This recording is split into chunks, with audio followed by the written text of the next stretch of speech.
Okay, so let's talk about what happened in that castle. So we've established that there is a castle in Belgium, hidden deep in the Ardennes forest. Its gates are locked, its grounds are patrolled, and inside its chapel sits a Black Madonna, and she has been there for over 150 years. The allegations surrounding what happened inside those walls centered around one specific date, and it's coming up May 1st. So the Château de Amerois was built in 1877. It is a Gothic revival architecture, and they call it the Mothers of Darkness Castle. The phrase Mother of Darkness, Mater Tenebrarum in Latin, is ancient.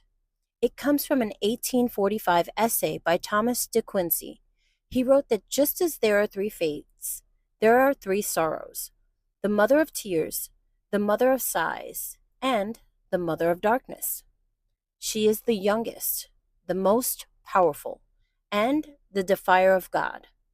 This wasn't invented as an evil, it was the description of an archetype, a force, the dark feminine, the one who governs death, transformation, and rebirth. And she existed long before Christianity. She existed as Kali, as Hecate, as Isis in her shadow aspect. She was not feared, she was necessary.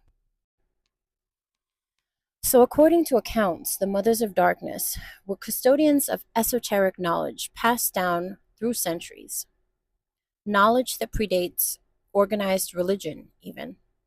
Beneath the castle, it is said, lies a labyrinth of chambers and tunnels, their walls etched with symbols too ancient to decode.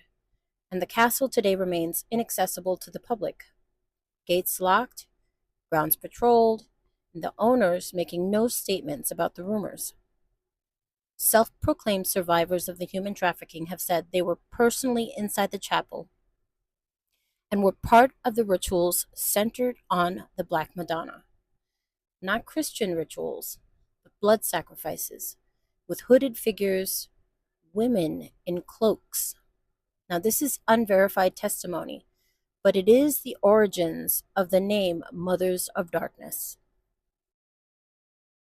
Now, according to survivor accounts and occult research, these rituals allegedly summon infernal entities, demonic or otherworldly beings from spiritual realms, possibly spiritual power, binding the occult forces to the will of the coven.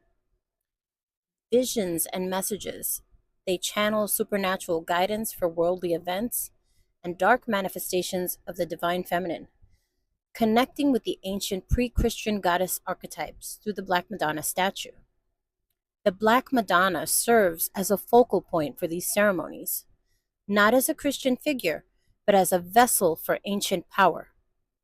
She is a gateway between worlds, and these practices intensify around May 1st, which is Beltane, when the veil between the realms is considered the thinnest.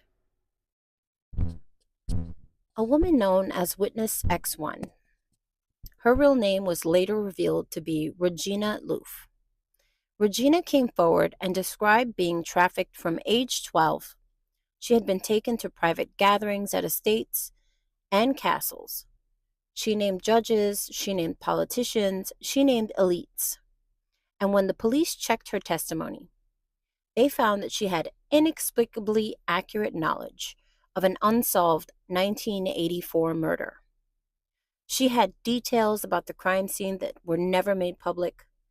And then the son of the property owner confirmed that she could not have known what she knew unless she had been there.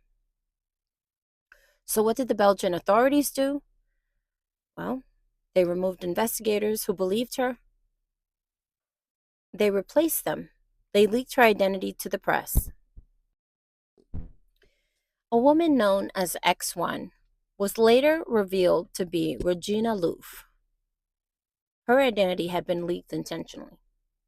She came forward and she described being trafficked from age 12. She was taken to private gatherings at estates and castles. She named judges, politicians, and elites. And when police checked her testimony, they found that she had inexplicably accurate knowledge about a 1984 unsolved murder.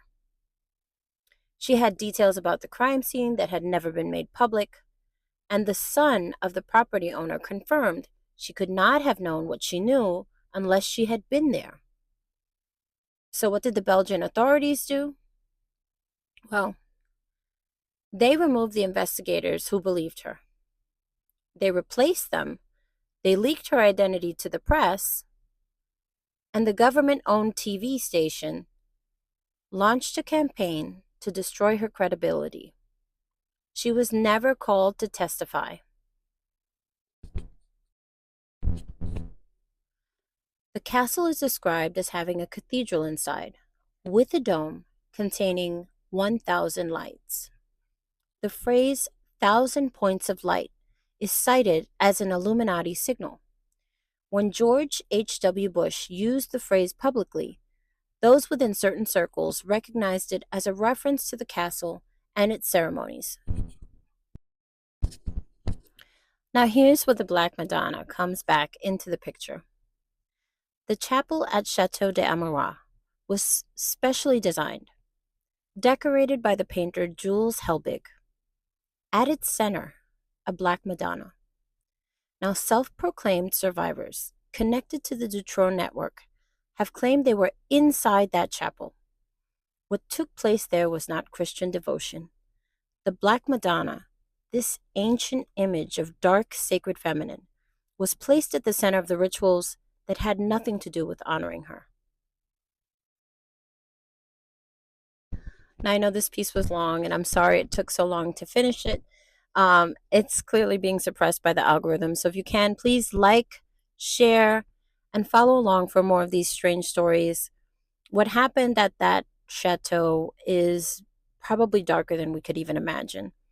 I didn't get into too much. Mothers of Darkness are known to have different color robes for the hierarchy, and it's probably much more bleak than we could even imagine. It makes me sad to think that things like that are still happening today. And how could they not if things never get resolved? Which is kind of how the elites like it, right? The algorithm is suppressing. I've tried to promote. I can't even get it to promote. This is very taboo material. Probably not a lot of people will see it. And if you search Mothers of Darkness Castle, you don't get a whole lot of information on here. There is more information on the other channels, those that I cannot name. But this has been researched. There have been interviews done. There is more material out there. It's pretty much the precursor to what we're experiencing today. Again, like I said, if you can like it, share it, put it out there, I would really appreciate it. Let me know in the comments what you think, if there's any material you want to go over. And once again, thank you. Thank you for watching.